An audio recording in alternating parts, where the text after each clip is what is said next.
Divorced خاتون آئی ہیں جن کی ڈائیورس ہوئی ہوئی ہے اور یہ ہومیوپیتھک ڈاکٹر ہیں. ان سے جانتے ہیں کہ یہ کیوں آئی ہیں اور انہوں نے کیوں رشتے کی بات کرنی ہے. السلام علیکم. وعلیکم السلام. کیا حال ہے آپ کا؟ جی شکر اللہ کا. آپ کیا کام کرتی ہیں؟ میں ہومیوپیتھک ڈاکٹر ہوں. Homeopathic doctor? جی جی. اچھا مجھے یہ بتائیں کہ آپ رشتہ کرنا چاہتی ہیں؟ جی جی. آپ کی ڈائیورس ہوئی ہوئی ہے؟ جی میری ڈیورس ہوئی ہوئی ہے. طلاق ہوئی ہوئی ہے؟ جی جی. تو میں رشتہ کرنا چاہتی ہوں کہ سیکنڈ میرج اگر کرنا چاہے تو بھی. مطلب جس کی پہلے شادی ہوئی اور سیکنڈ میرج بھی کرنا؟ جی جی. آپ کو کوئی ایشو نہیں؟ نہیں مجھے کوئی ایشو نہیں ہے، لیکن اگر وہ بھی ڈیورس ہو تو زیادہ بیسٹ ہے. ڈیورس ہو یعنی اس کی کوئی بیوی نہ ہو تو پھر بھی زیادہ ہے. جی جی. تو مجھے ایک بات بتائیں، آپ کیونکہ کماتی بھی ہیں سب کچھ ٹھیک ہے، لیکن مجھے یہ بتائیں ایک مرد کا لائف میں ہونا کتنا ضروری ہے ایک خاتون کے لیے؟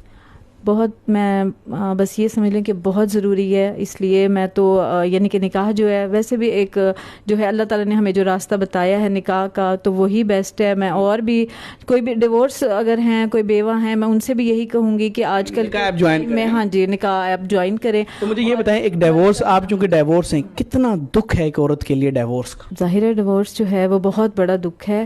ٹھیک ہے، کیونکہ ظاہر ہے ایک جو معاشرہ ویسے مردوں کا معاشرہ ہے ٹھیک ہے، اور کوئی بھی عورت جو ہے اگر اکیلی جو ہے وہ چاہے جاب بھی کر رہی ہے اس ٹائم تک اس کی کوئی رسپیکٹ نہیں کرتا، اس کی کوئی سمجھے کوئی عزت نہیں ہے، چاہے وہ خود جتنی بھی اچھی ہو. کہ جب تک چاہتے ہیں کہ آپ کی لائف میں کوئی ایسا انسان آئے جو آپ کو عزت دے. جی جی. اور بے شک اس کی دوسری شادی بھی، ہاں جی بے شک اس کی اگر دوسری بھی شادی ہو تو پہلی بیوی اگر راضی، ہاں پہلی بیوی اگر راضی ہو اور وہ دوسری شادی کر رہا ہے. دیکھیے وہ بھی ڈفرینٹ قسم کی ہوتی ہیں نا پرابلمس. کسی کے اگر بعض لوگ ایسے ہیں جو اولاد کے لیے کرنا چاہتے ہیں یا کسی اور وجہ سے کرنا چاہتے ہیں، کوئی بھی ریزن ہو سکتا ہے. وہ تو ہر بندے کی اپنی ریزن ہے. تو ٹھیک ہے، آپ کی کوئی اولاد تو نہیں؟ لیکن زیادہ نہیں، میری کوئی اولاد نہیں ہے، لیکن زیادہ بیسٹ یہ ہے کہ میں یہ چاہتی ہوں کہ کوئی اگر ڈیورس والا ہو تو زیادہ بیسٹ ہے. ٹھیک ہے، یعنی کہ جس کی ڈیورس ہوئی ہو، یا پھر ان کی یہ بھی ہے کہ اگر